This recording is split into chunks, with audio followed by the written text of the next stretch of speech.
I'm a music therapist.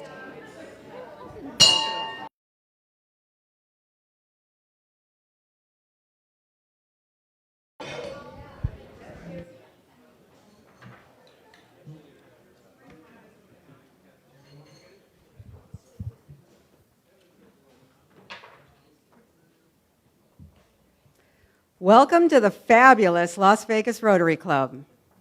Rotary International President Mark Daniel Maloney's theme for this year asks us Rotarians to strengthen the many ways that Rotary connects the world, building the connections that allow talented, thoughtful, and generous people to unite and take meaningful action through Rotary service. Our club demonstrates every day how we are living President Maloney's mission with our local and international service projects through unity, connections, and action. My name is Jacqueline Thornhill, and I am honored to serve as your 97th president of the greatest Rotary Club in the world.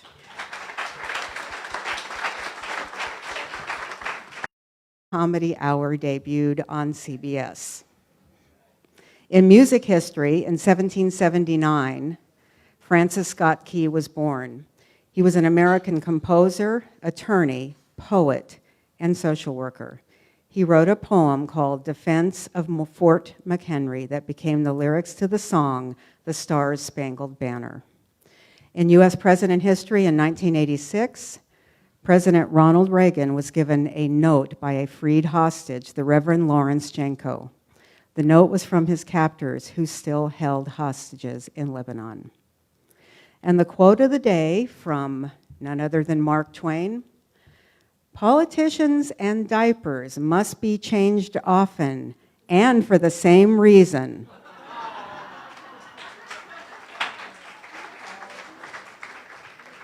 Our invocation today will be led by Joan Murdoch.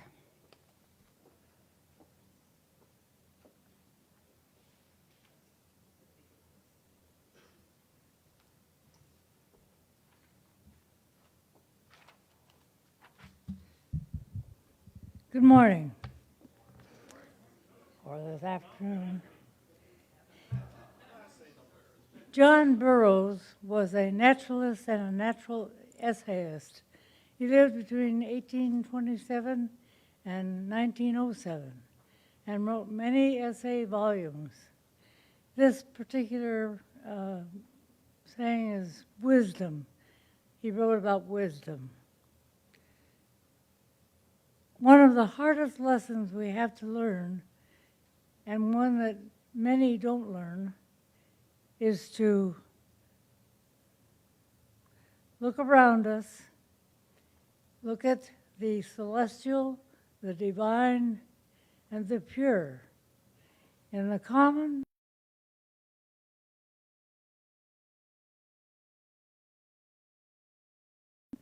Heaven is around us all the time in this world.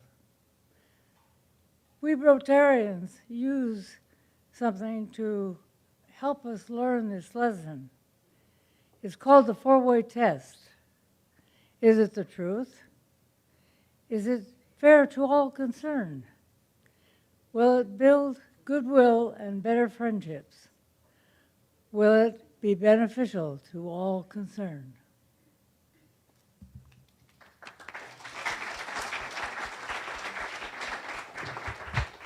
Our song leader today is Carrie Gross.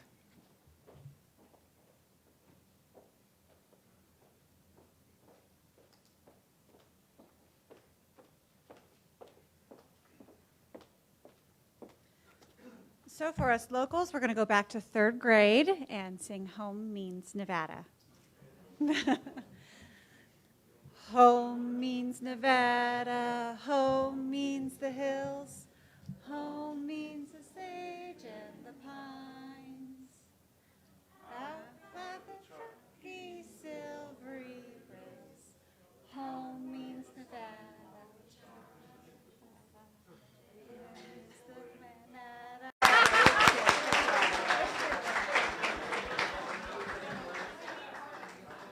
Please join me in the Pledge of Allegiance. I pledge allegiance to the flag of the United States of America and to the republic for which it stands, one nation, under God, indivisible, with liberty and justice for all.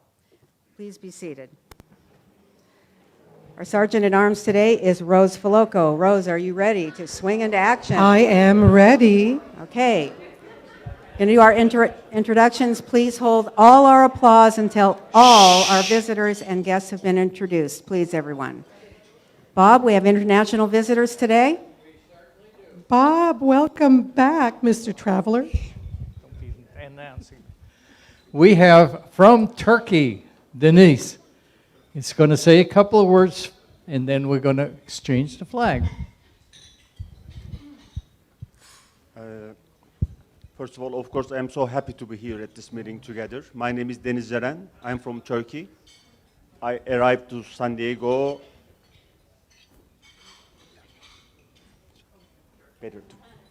I arrived to San Diego last week, and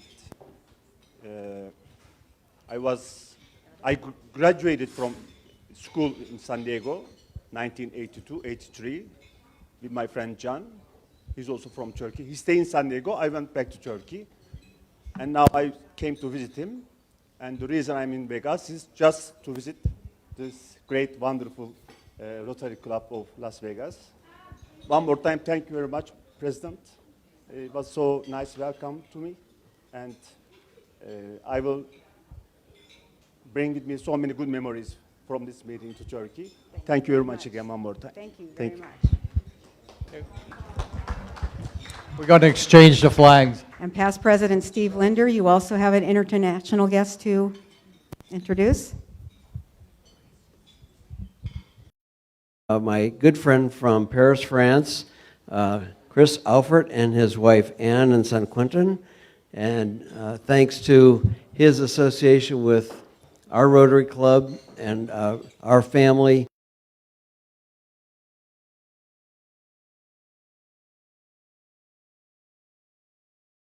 Welcome. And Anne and Quentin. So I'm Chris Alfort, coming from Saint-Germain-en-Laye, which is about 20 miles west of Paris. And what I can tell is that Steve is a good international recruiter, because thanks to him, I'm now a Rotarian, so I think you can applaud him for that. Applause for him? No. And okay, I'm so proud to be here. It's the fourth time we come here with my wife and my son. But the difference today is that I'm a Rotarian, and I'm very proud to be here among you. And thank you very much for your welcome. And God bless you all. Thank you. Welcome.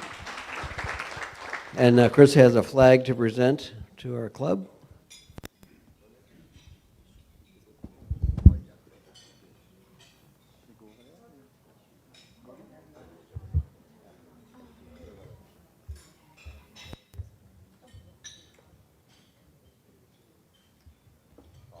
Okay, visiting Rotarians. Visiting Rotarians, raise your hand, please. No visit.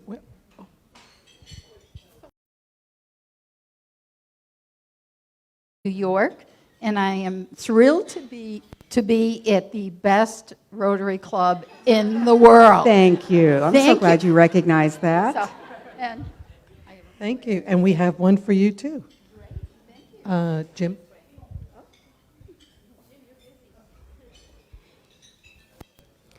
Any other visiting Rotarians, please raise your hand. Visiting Rotarians. Thank you. Guests of Rotarians, please raise your hand.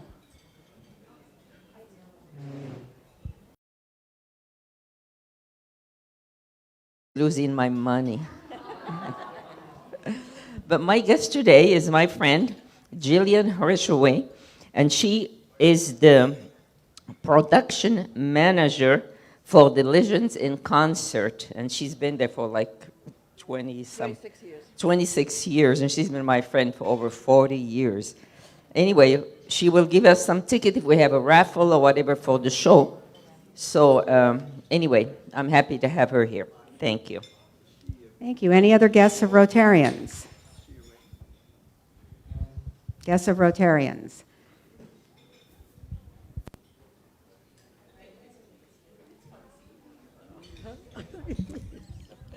Hi, Janice Lemke. I want to introduce Lisa Porter from Pink Jeep Tours. Many of you might remember she donated many items for our silent auction for our fundraising event, and she's a great partner. Welcome. Welcome. Any other guests of Rotarians? Anyone else? I'd like to introduce the people sitting at the head table No, with me. Jackie, we have one more. One more. Okay, sorry about that. Raise your hands high. Hi, my guest today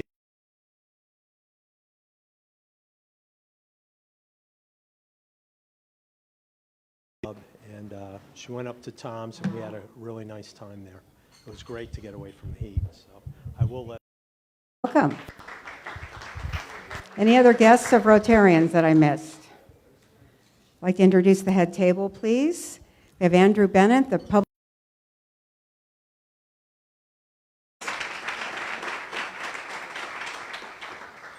I'd like to thank those Rotarians who helped out today. Set up Kathy Mahan and Jamie Goldsmith. Greeters Tina Bishop and Chan Lam. Invocation, Joan Murdoch. Song leader, Carrie Gross. Tear down will be Chan Lam and Katie Decker. Our Sergeant at Arms is Rose Faloco. Photographer is past President Jim Tucker. Tickets were Deb Granda today and Gina Gentleman. All things technical are Kirk Holmes and Stu Lipoff. And Facebook, Francesca Gilbert and Kevin Cloney. I want to remind you of the People of Action campaign. Please send your People of Action photos to me so we can make sure those get into Instagram and Facebook. A reminder that your monthly or quarterly contributions to our Las Vegas Rotary Foundation is what helps fund our projects, such as Santa Claus, Wetzel, RILA, the Canned Food Drive, community grants, and others. So thank you very much for going to speak about Wheel Ad. Well, hey guys, if you want to help support our club and reduce some of our expenses, we still have 2 ads available in the wheel, page 6 and 7, and they're prorated, so it's down to about $360 for the rest of the year. $8.33 a week, that's all the donation is, so we'll appreciate anybody that wants to take one of those ads. Thank you, Press President Jim. I'd like to call to the front Tony Kern for an announcement about Spread the Word Nevada.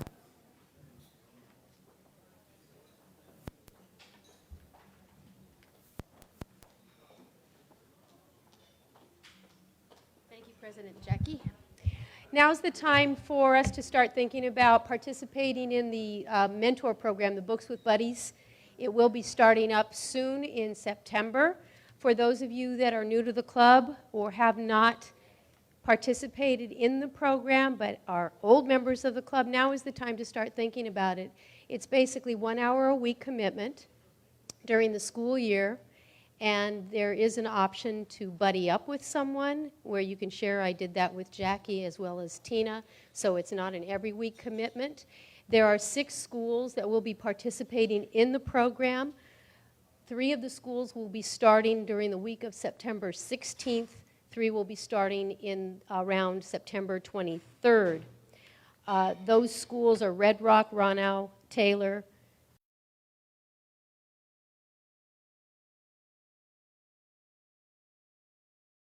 participated, will not be participating in the program. Starting probably next week, we'll be circulating in the Green Book the sign-up sheet. So I encourage all of you to think about it, and anybody having questions about the program, contact me at any time, whether it's in person or email or text, and I'm happy to share the information. For those of you that haven't done the Books with Buddies program, which is extremely rewarding, there is a training session that's required. There are 6 training sessions that are already scheduled beginning August 28, and they run through December 9th. You'll be fingerprinted and a background check is done, but there's no out-of-pocket cost to you. So think about it, and when you see the Green Book, give a second thought to trying, because it's an important program, and it's something that we're getting very invested in. Thank you. And there's going to be a lot of action with our new international project, which is Together We Read, which will be with Spread the Word Nevada, and we are a part of that pilot program, so help us out if you can. Rose, would you take the microphone over to the birthday table, please? Birthday time.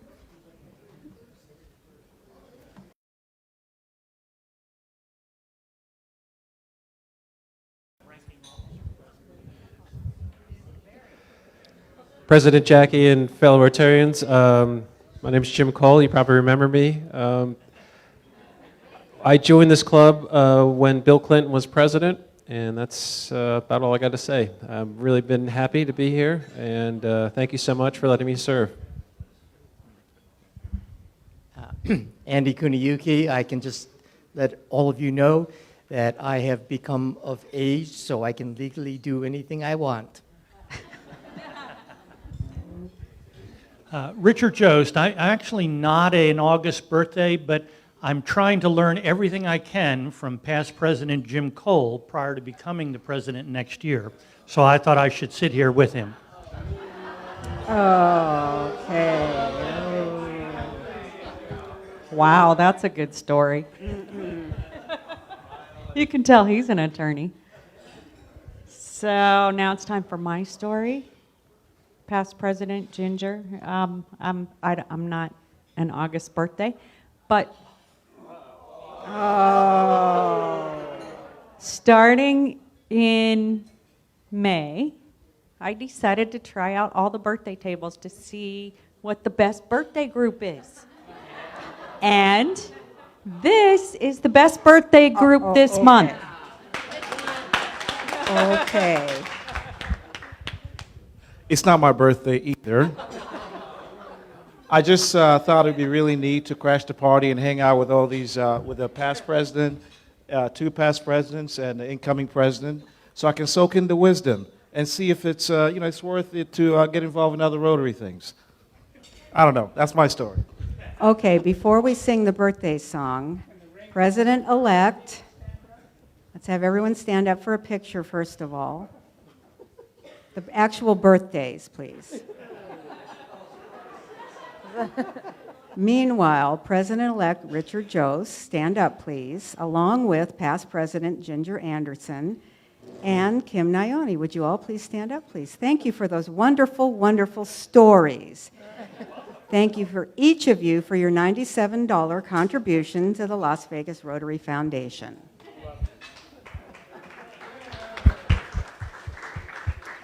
Okay, Jamie Goldsmith is going to lead all of us in the birthday song. Happy birthday to you. Happy birthday to you. Happy birthday, dear Rotarians. Happy birthday to you. Thank you. Now we'll break for fellowship.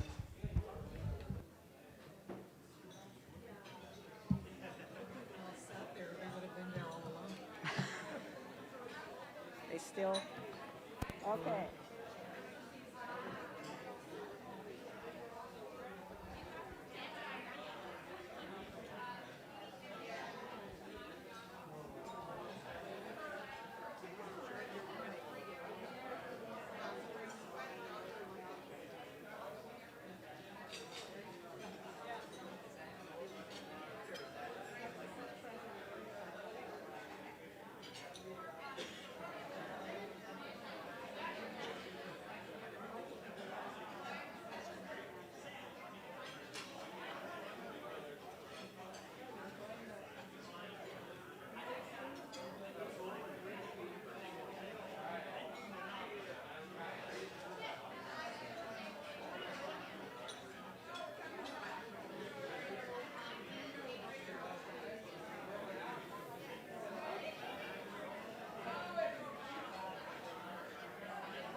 Okay, everyone, let's go through club announcements. Rose, are you ready? Would you take the microphone to Jamel Sarro, please? A wrap up on the Alpine picnic. Where's Janelle? There she is.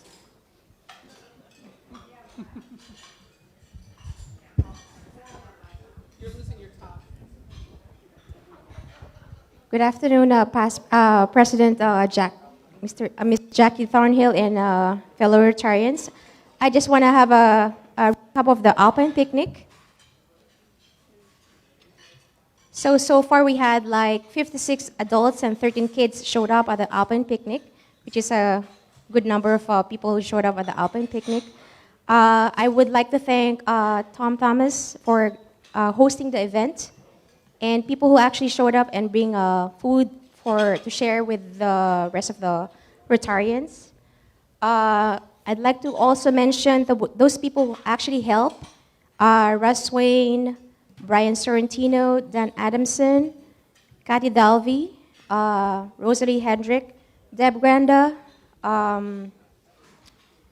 As far as I know, I did not forget anybody, but we are actually appreciating everybody who have made this picnic possible and a good fellowship. Thank you. Thank you, Jamel. Very good, and thanks once again, I'll add to thanking Tom Thomas for opening up his beautiful home to us up there. Would you take the microphone to past President Jim Cole, Project 150? Thank you, and greetings again to fellow Rotarians.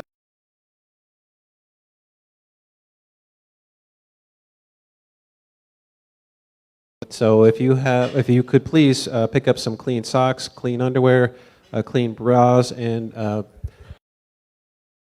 be greatly appreciated. And if you're a lazy shopper, don't forget to just use Amazon, smile.amazon.com. We have an account there, so anything you buy will also put money into our foundation. Thank you. Thank you, Jim. And you can also mention for you gentlemen members that don't want to go shopping for ladies' underwear, that you can put some cash in, and that helps. Cash is king. Okay, would you take the mic, please, to Jamie Goldsmith on SOAR? Jamie.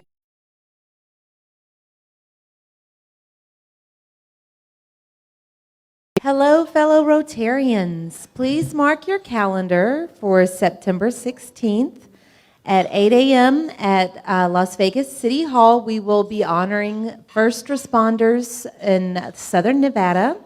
We're starting with a continental breakfast at 8 a.m., and then we will be in the City Council chambers for the ceremony, and we will wrap at 10 a.m., and we do have parking validation in the garage across the street. So please come out and support your first responders and show us how Vegas strong we are.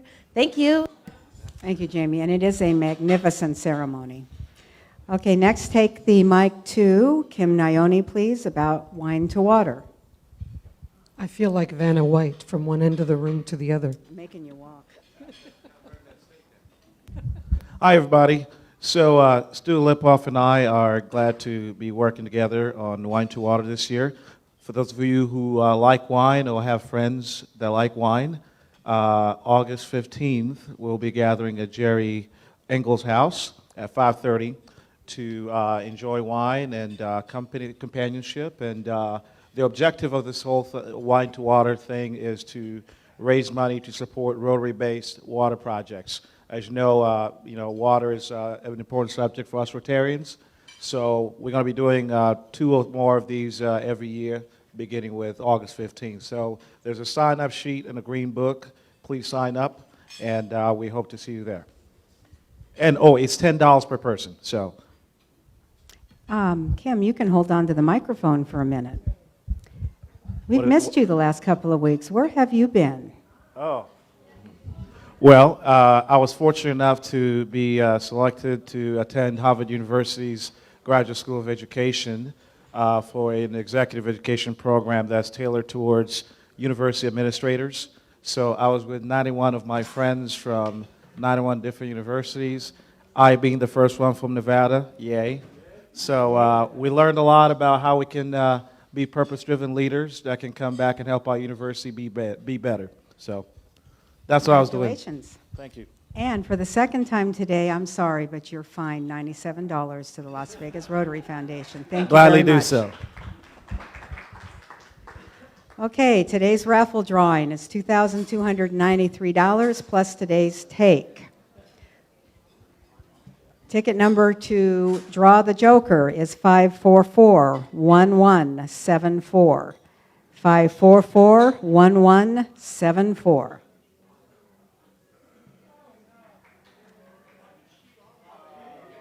Here comes Arlene.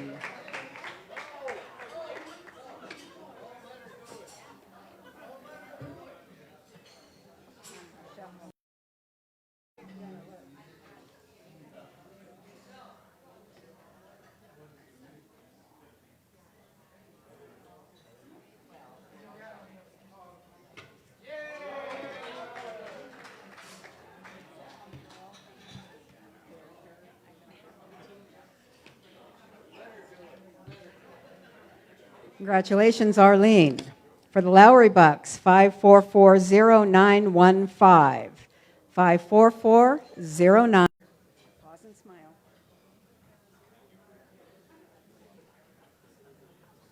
Okay, now I'd like to call forward Dr. Andy Kuniyuki, who will announce our speaker today.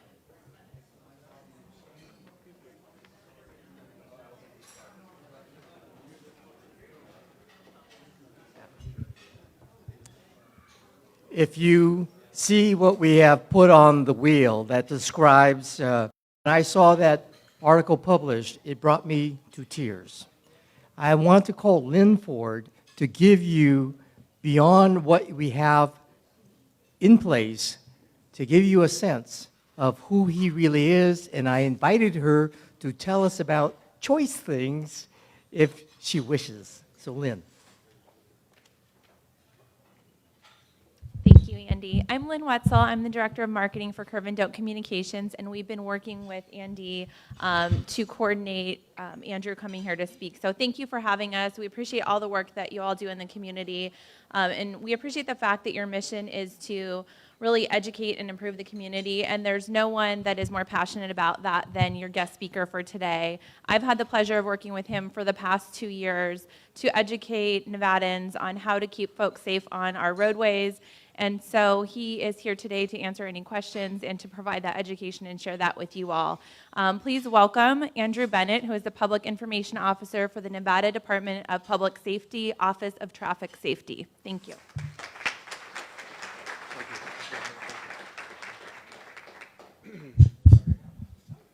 Good afternoon, everybody. As Lynn said and as Andy said, my name is Andrew Bennett. I'm the Public Information Officer. We're going mobile. The Public Information Officer for the Nevada Office of Traffic Safety and Program Manager for our state's Highway Safety Program, Zero Fatalities. I'm going to run through the slides pretty quickly because I do want to allow time for questions. As I have learned in this job, there are several opinions about traffic safety, and we want to make sure that we have the facts out there so that if you have any questions, I want to make sure that we have plenty of time at the end.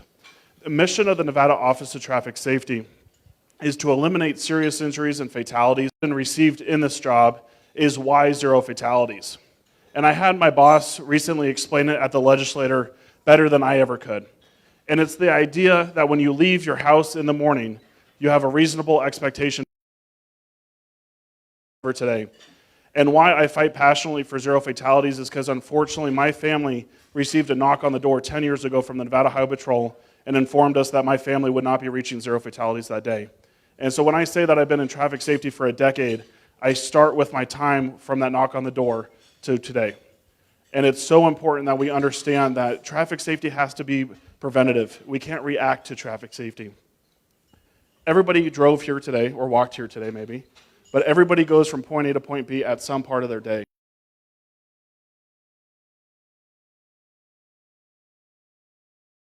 A 4E approach to traffic safety. We start with engineering. If the roadways aren't built safely, we're not setting ourselves up for success. We have to make sure that our roadway users understand how to use those roadways. Sometimes the best education is going to be enforcement. We have to make sure that folks are using those roadways safely at all costs. And then finally, EMS is important because quality access to healthcare, if all else fails and we do have crashes on our roadways, that shouldn't be shocking to anybody. We need to make sure that we have quality access and that people are simply moving over for ambulances.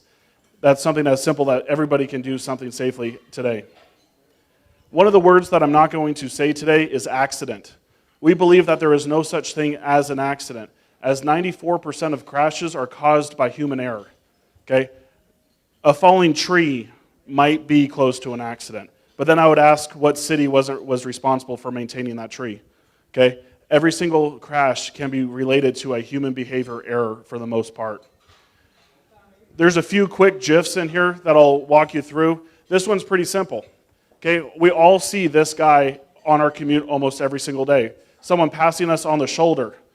Okay, did this guy get anywhere quickly because he made that decision? He probably had to wait for the tow truck, probably had a lovely conversation with his local police department. This is one of the only videos I'll show you today that was not filmed in Las Vegas, because we like to use examples from the greatest city in the world and the greatest state in our union. Where we are today and where we have been in the last few years, unfortunately, in 2018, it was one of the worst years we've had in traffic safety. We lost 331 people on our roadways in 2018 alone. We are the fastest growing state in our union. We had a 2% population growth in 2018, but we saw a 6% increase in traffic fatalities. So far, year to date, and unfortunately, I cannot keep this slide up to date for how often I give presentations. The last time I updated this slide was on the 7th of this month. That number is now 155 instead of 125. Okay, so we've had 155 fatalities on our roadways, which still is a 22% reduction from where we were last year at this time. But comparing us to a record year is not a positive. You know, if we were down off of a record low year, that would be great. But, you know, reversing the trend isn't a positive. And as we'll talk about briefly, we do have a pedestrian safety problem in this town, and we've had 38 pedestrian fatalities out of those 125. That number is now 42 out of the 155. We focus on 7 different behaviors. I have 6 up here. We focus on seatbelts, impaired driving, distracted driving, intersection safety, pedestrian safety, motorcycle safety, and the one not listed is speed. Speed kills, and speed's a contributing factor in over a third of our fatalities that we see on our roadways. You no longer have to guess what the leading causes of crashes are in the state of Nevada. We are telling you, this is what's causing crashes in Nevada. We are going to briefly discuss all of these. I don't hope this to be a driver's ed refresh, but we often see new laws that come into effect that we want to make sure that we have the opportunity to clarify, and then again, allow plenty of time at the end for any questions that you might have. Seatbelts are the single most effective thing of saving your life if you happen to be in a crash. 50% of our 50% of our motor vehicle fatalities last year were unbelted at the time of their fatality. In my career in traffic safety, I've worked over 400 fatalities on our roadways, and with the ones that are unbelted, Tuesday night being the same story we see all often. Someone was rear-ended, wasn't their fault, but they weren't wearing their seatbelt and they were ejected. It was a completely survivable crash if they had their seatbelt on. All too often we see examples. This is a video from a taxi leaving McCarran Airport. It'll loop a few times. I'll walk you through it. Nobody dies in this. This is a relatively minor crash from what we usually talk about. So a few things to point out here. This car was doing legally nothing wrong. In Nevada, you're legally not required to wear your seatbelt.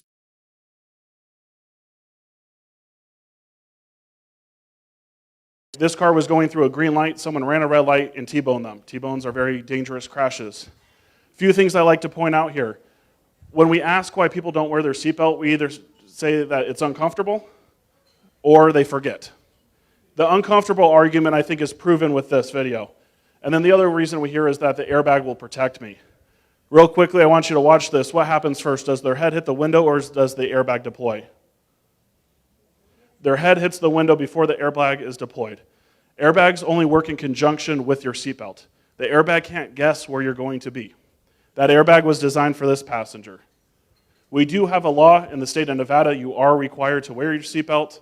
I'm not going to get into the argument of whether it's a primary or a secondary law. It is a secondary law. You can't be pulled over for not wearing your seatbelt, but it is against the law. Children, making sure we have children in adequate seating is a priority for our office. If you have a child under the age of 60 and 60, or excuse me, not a child under the age of 60. If you have a child under the age of 6 and doesn't weigh 60 pounds, we need to make sure that they're in the appropriate car seat. It could be a booster seat, could be rear-facing, forward-facing. We have plenty of information on our website, which I'll share at the end. Driving impaired.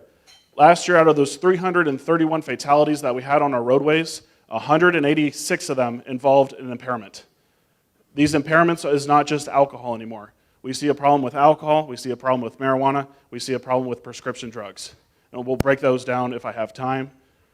Again, but up until last year, about 35% of our fatalities involved some sort of impairment. That number, again, with 186 out of 335, is now closer to 56%, or well over half.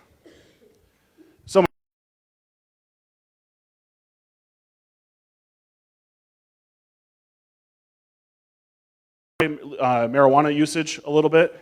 This slide is from our college presentation, but we learned that there's a lot of misconceptions about marijuana and driving. You can and will receive a DUI if you are impaired.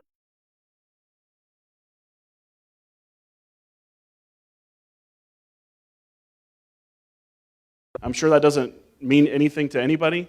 To put that in perspective, if you receive a dosage from a dispensary, they're talking about in milliliters and not nanograms. And so anything is going to be about 100 times more than the legal limit. There's a lot of misconceptions that you can receive a DUI 2 weeks after consuming. That's not true. You're going to go through the same test, the walk and turn, some balance test. But it is one of those where we don't differentiate between a drug DUI and an alcohol DUI in the state of Nevada. It's just a DUI. One of the things that we've done, and I'm very proud to talk about, is the DUI strike team. Has anybody heard of the DUI strike team? 21 fatalities in 10 days, all but 2 of them involved an impairment. It started off with a crash with an 8-year-old boy named Levi. He was killed by someone who was going 100 miles an hour who was impaired on marijuana. He was simply going to school. And so I had the opportunity that night. I was called to that scene. I worked with the fatal detectives at that scene. But that very night, we had the opportunity to meet with the traffic captain of Metro and the colonel of the Highway Patrol and said, we have to do something. And so we created the DUI strike team, and just in over 6 months of these 8 officers being on the roadways, as of last night, they have 832 arrests on our valley roadways.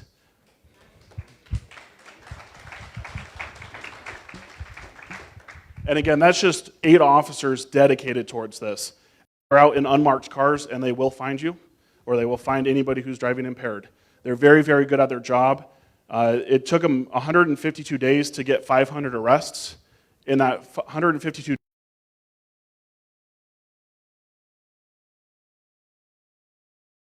doing something right, we know where the impaired drivers are coming from. There's no such thing as targeting. If you choose to drive impaired on our roadways, that's a threat to our society, and it's going to be taken care of. And so this is something that we're very, very proud of, and it seems to be affecting great change. This next 2 slides is something that I talk about at Nellis Air Force Base. Typical DUI now costs about 15 grand all said and done between legal fees, fines, and whatever you're sentenced to. I want to talk about Uber and Lyft real quick.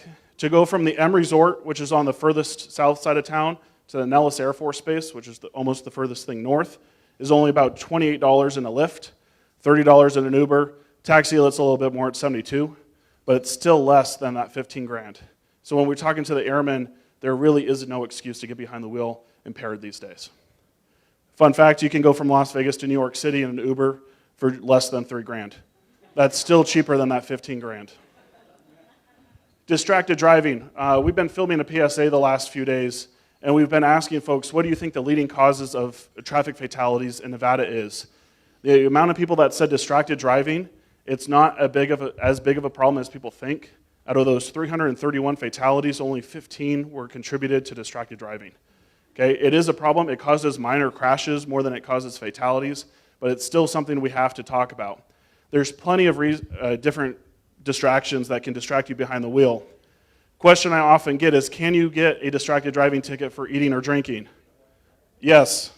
Okay, we have 2 different laws here in the state of Nevada. We have a handheld electronic device, which is the cell phone law, and then we also have a failure to maintain full-time attention to the roadway. One of my favorite stories, real briefly, I was with the DUI strike team the other week. We're driving down the 15, even at 2 in the morning, it's still 100 degrees. We're looking forward to finding an impaired driver. We're going down the 15. We have a driver going in between the one lane or the left lane all the way. We're going, great, we have one. Pull him over, walk up to the car. He's eating a bowl of cereal in his lap and driving with his knee. Okay? That's a hazard. You're not going to go to jail for it, but you are going to receive a distracted driving citation for that. There's a whole lot of living that goes on in that time that you look down at your phone. It takes about 4.5 seconds to look and sometimes send a text. At 55 miles an hour, you're going to cover the distance of a football field.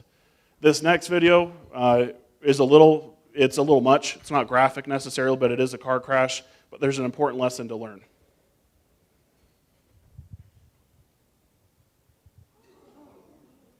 Okay, a few things I like to point out here very quickly. The reason why they turned is because if you pay attention, traffic is stopped up ahead. Okay, so they were driving distracted. They looked up. They saw traffic stopped ahead. They had two options. What's over here? Nothing. What's over here? A whole lot of living. Okay? Anybody want to guess why they went left instead of right? Most people are right-handed and they text with their right hand. They're driving with their left. They look up. People go left before they turn right. And that simple decision to drive distracted caused a whole lot of destruction that day. It is illegal to use your cell phone or any electronic device. One of the questions we often receive is, why do the cops get to use it? If every cop had to stop and look at their laptop or use their radio, 911 response times would be about 2 hours and not 26 minutes. Okay? So it is something that it is written into the law. Do they use it when they're not supposed to be? Yes, and we're addressing that. But it is something, just to head off one of the questions, because we usually get that one. Stop on red. One of the most unpopular things I've ever done is support red light cameras. Boo. You know, it was the idea that this legislative session we had the opportunity to address a problem. I think everybody who drives on our roadways can understand we have a problem with people running red lights.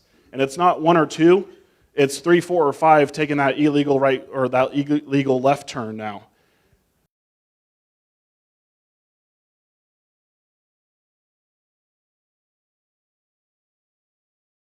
A red light in the last 10 intersections. This is a Nevada stat. These are the people that you are driving with. These are the people in the room. One of the questions we like to answer real quickly, there's a lot of confusion still about the flashing yellow. You treat the flashing yellow as basically the same as a green bulb. You have to yield. You cannot enter the intersection until you have the clear to go. That was something that this has reduced the amount of right-of-way crashes. It has reduced crashes. It hasn't caused crashes. And so this is something that has successfully reduced some of the intersection fatalities that we've seen. This one's just a personal pet peeve of mine, so I like to talk about it. This would solve most of our traffic congestion if the people in the right lane turned into the next right lane, or if they turned into the next left lane. It would solve a lot of problems. Okay, this is the law also. This isn't just courtesy. This is the law in the state of Nevada. That would be an unsafe lane change in an intersection. Pedestrian safety, and I know I'm going through these pretty quick, but I do want to allow time for questions. Pedestrian safety, we're one of the only states that has 1/3 of our fatalities are pedestrian fatalities. So out of those 331, almost 100 were pedestrians. This is a number that I'm definitely not proud of. I started in traffic safety.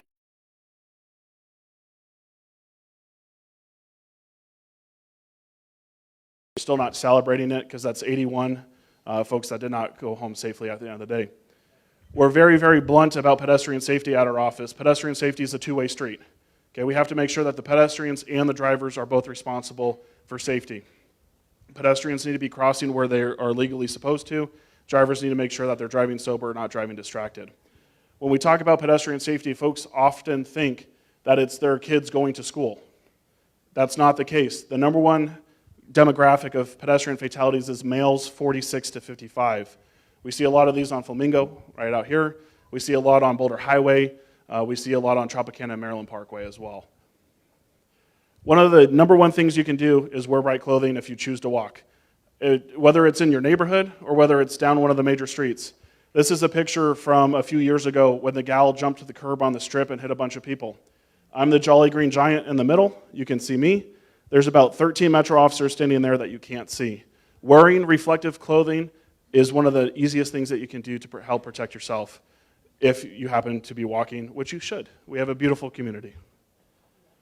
One of the last things I like to mention is if anything didn't resonate with you, I like to show this map, and I change this map everywhere I go.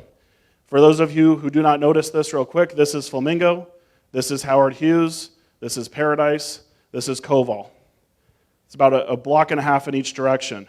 Does anybody want to guess how many crashes? This is just the crashes from 2018 and so far this year in 2019. How many crashes is on this map? 120, 150, 500 is pretty close. There are 572 total crashes reported to the police department in 2018 and so far this year in 2019. A few things I like to point out, and the map's a little hard to see. The orange squares are injuries. Injuries is anything from a claimed injury.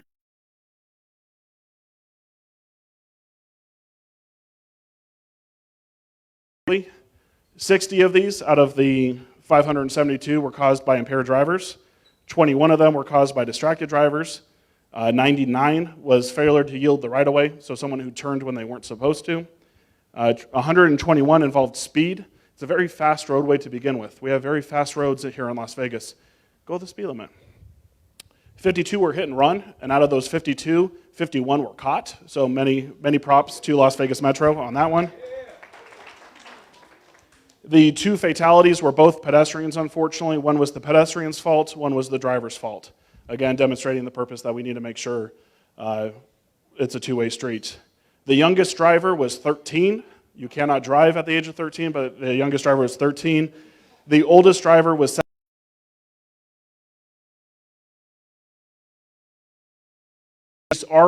These are regular people. They're going to work. And you might not be the one that causes these crashes, but you're the one that's going to be involved in one of these. So at the end of the day, there's several things you can do to ensure your safety, and that's what we hope to cover. Our website, in case you're curious, is I was in a different meeting or different presentation, zerofataliesnv.com. Again, we covered this pretty quickly. And one of the other things that I promise every single group, this is my number that I answer 24/7. This is my email that I answer 24/7. If I don't answer your question today about traffic safety, I encourage you to call me, because I will give you the right answer. The idea of government is that we should be able to answer the people's questions and not bounce you around between agencies. I do not want to ask or answer a question about HOV today, because I have nothing to do with HOV lanes. And that's the only time I'm going to pass the buck to somebody else. But again, went through that pretty quickly to allow any questions for traffic safety. And so if we could pass the mic around, and I will see how many we can get through. Please wait until you get the microphone. I went to an interesting presentation by a Cornell professor on artificial intelligence self-driving cars. So what is your projection for that? Sure. Great question, and thank you. I love this question, and this isn't something that I talk about often because it's not going to reduce fatalities in my lifetime. Okay, and one of the reasons why is the cars that are being designed currently on self-driving, they're designed to follow the law.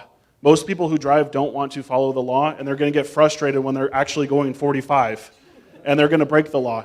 And then the other answer to that one, too, is I own several classic cars, and over my dead body would ever give the right to a way to drive those cars. And so, in 3030, I would project 0 fatalities because nobody will be driving. But it's going to take outlawing those cars and the people that drive them and the ability to take the function of self-driving away. But until we take the human behavior component out, it's almost more distracting to have those. Several cars have lane departure warning, the auto cruise control. Most people that have them, 80% of those people do not use those features. They turn them off, and AAA released a study today that's fascinating that actually shows anybody 55 plus is more distracted by those safety features than it is beneficial. And so I think we have a lot of work to do, and it's really easy, and other states have done it, that they say, hey, traffic fatalities are going to go down because we're going to have self-driving cars.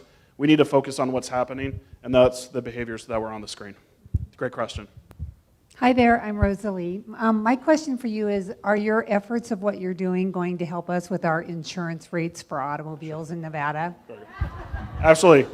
And as someone who was born and raised in Las Vegas, and up until recently, I was a young, risky driver as well. I paid a lot of money in insurance, and I understand that the overall goal is to reduce fatalities, but if we reduce fatalities, we're going to see tons of benefits across the board. Increase the quality of life, lower insurance rates. It's that simple. And so, yes, we do expect, and we are working with our insurance partners to make sure that they understand what we're trying to achieve and what we are achieving. The fact that we're down 90% on impaired driving fatalities in a window is promising, and that should hopefully reflect. Our goal only is to reduce that number of fatalities, but there will be many byproducts. It's turned on, so a call comes, you can answer it. Absolutely, and it's a great question, thank you. I think we often talk about the spirit of the law versus the letter of the law. The letter of the law is that you're allowed to have that mounted to your windshield as long as it's not blocking the driver's view.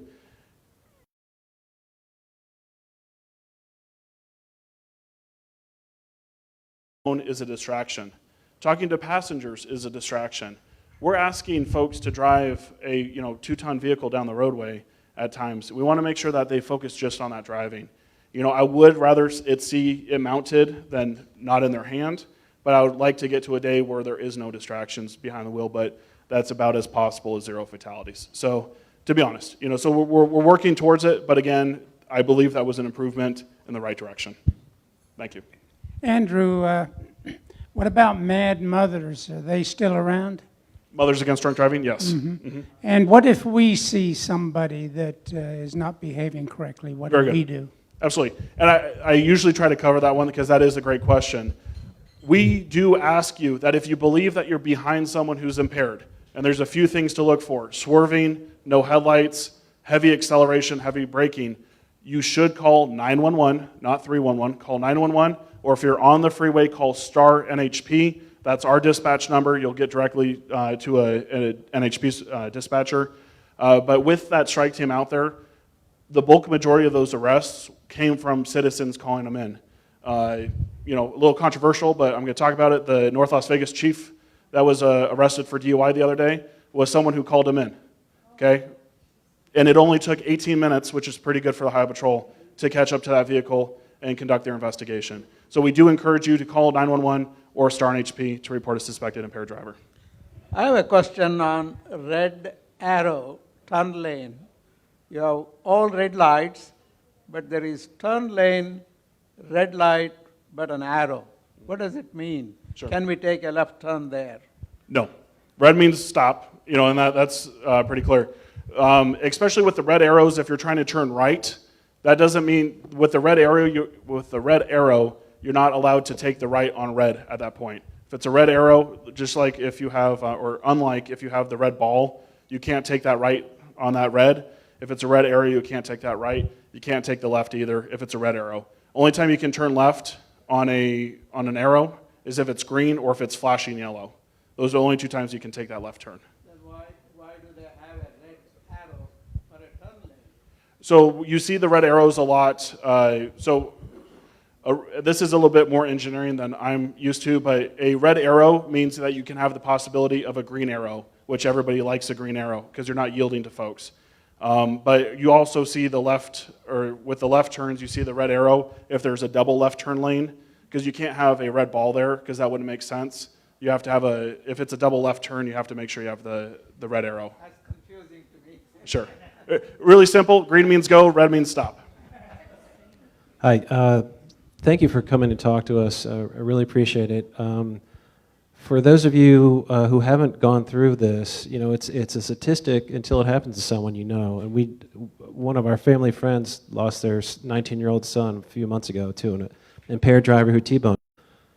It seems to me, anecdotally, driving around Las Vegas, that people run red lights here more than any place I've ever been. Is there some statistical basis to that, or am I just seeing things? Thank you for the question.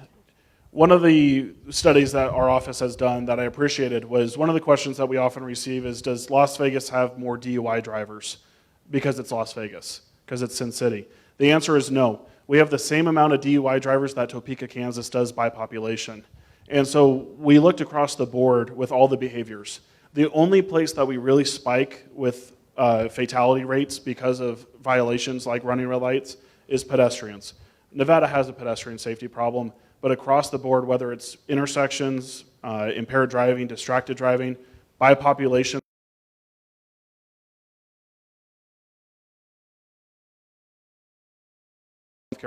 If traffic safety can be the number one thing that we're good at, I think that's a good goal. And so no, to answer your question, no, we don't have a higher rate than others places. But unfortunately, one red light runner's one too many. Thank you. The numbers that you gave us on the DUI strike team of just 8 police officers is amazing. That's correct. Can they make that a larger department? Sure. And so thank you for the question. And again, I echo that, you know, it is incredible that we have 8 officers doing 800 arrests in about 6 months. You know, every officer, most officers, you know, if they were to see someone driving, swerving, they would conduct that stop and it would result in a DUI arrest. Having that specific team has been incredible for both communication efforts. You know, it was on the news all the time when we first started it, and it'll be on the news again when we reach 1,000 by the end of this month. We do hope to expand it. The 2 holes on that map was North Las Vegas and Henderson as well. They're not actively participating in it. We hope to change that. We hope to add additional resources, whether it's the school police. You know, there's several different, there's 26 departments here just in Las Vegas that we hope to add resources from. So I'm very grateful for Metro and NHP for what they've contributed so far. And if they happen to find them, the bodies, we would love to have them. I see too many people driving on the freeway with no lights on, and I attribute that to the daytime running lights that are on at the nighttime. And I wondered if automobile manufacturers are addressing that so that people will turn on their lights and not drive a blackened car on the freeway. Thank you for the question. And that's one of, through this number, that's one of the most common things that I get is folks driving without their headlights at night. And it's because they have their daylights on that are so bright that they think that their headlights are on. And so our office works with NHTSA, which is the National Traffic Safety Administration, to address those issues and provide feedback. And it is something that we have the opportunity annually to meet with the automakers at a state level and try to voice our concern. And that is something that Nevada plans to bring forward this year, coming up in actually the next 3 weeks. Thank you. So growing up in Philadelphia 50 years ago, I managed to get enough points on a speeding ticket to be required to attend driving school, which was once a week, seeing a movie for a month. And it was the most heart-wrenching kind of aftermaths of accidents with the police talking to the family and fatalities. And I'll tell you that 50 years later, and to this day, it's affected my driving. Is there any sort of similar program here in Nevada for either drivers who have had problems or just maybe showing it to school kids? Sure. Thank you for the question. And I hate to point a finger at a problem that might be politically an issue, but the fact that if you receive a speeding ticket or a DUI, that only 20% of the time it's actually convicted as that ticket or that DUI, that is a problem. We have way too many options in this town for people to get out of a DUI or out of a ticket. The prosecution rate for DUIs currently in Southern Nevada is 20%. That is unacceptable. The fact that you can go pay someone 10 grand and it gets dropped down to a reckless driving and you don't have to sit through those programs is a problem. Out of the DUI fatalities that we had last year, almost 30% of them had had a DUI previously, but it was knocked down to a reckless driving. That's a problem. And so we have those systems in place, but whether our good friends at the DA office and the courts choose to put people in that program is up to them. We have those programs in place, and we would love to use them more than they're currently being used. Andrew, I also would like to thank you for being here. The education may not only save us a ticket, might save a life, so very much appreciated. I want to talk a little bit about the education part of it. We were talking about the flashing yellow, and there's questions about a red.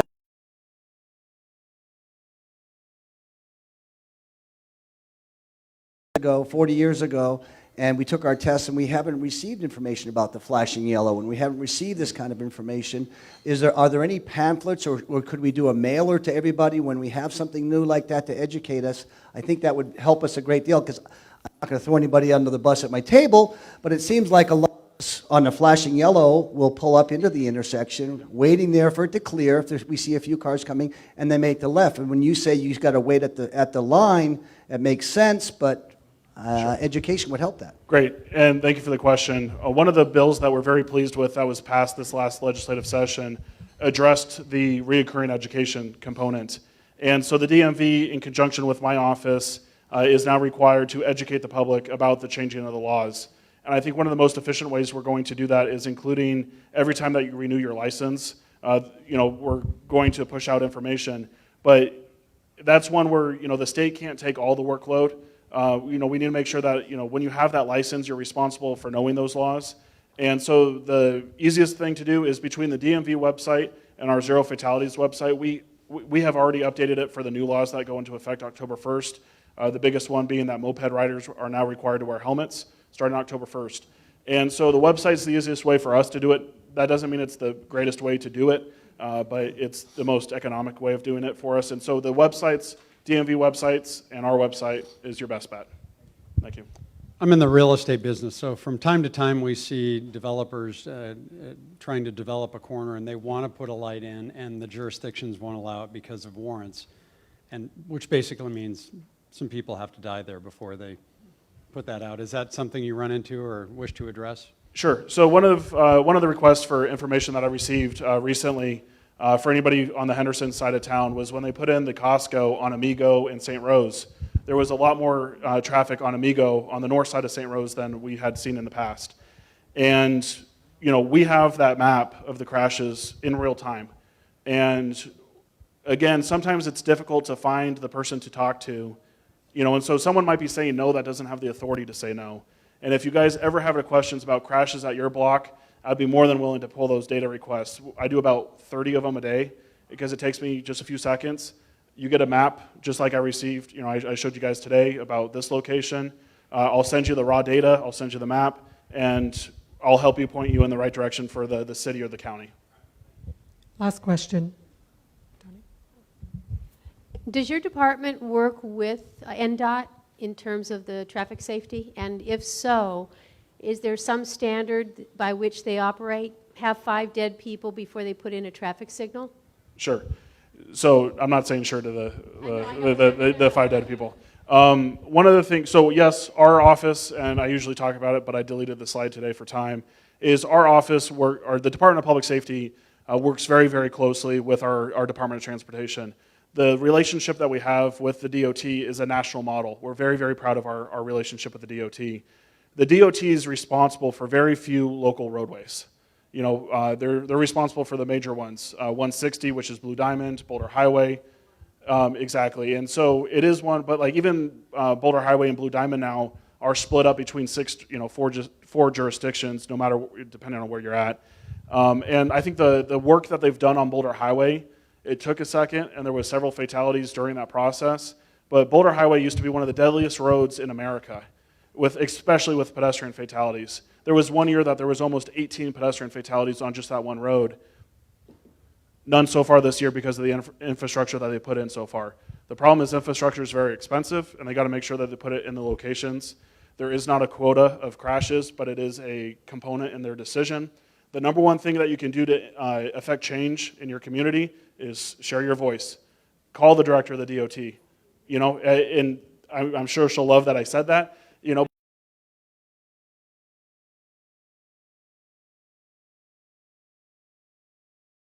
So at the end of the day, if you think something is wrong, and I've received several of those, and after pulling the crash data, I believe most people to begin with, but when we look at it on the data side or when I go to drive it myself, most of the time the community's right. You guys drive these roads every single day. You understand where the problems are.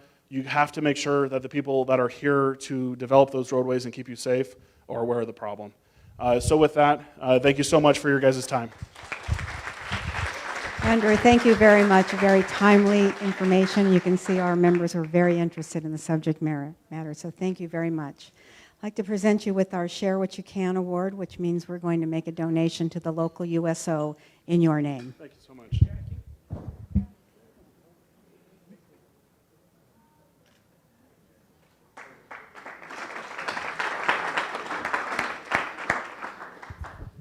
In the words of a woman I most admire, Amelia Earhart, no kind action ever stops with itself. One kind action leads to another. Let's leave today building connections, taking kind action, serving one another, and rejoicing in the fellowship of Rotary. Meeting adjourned.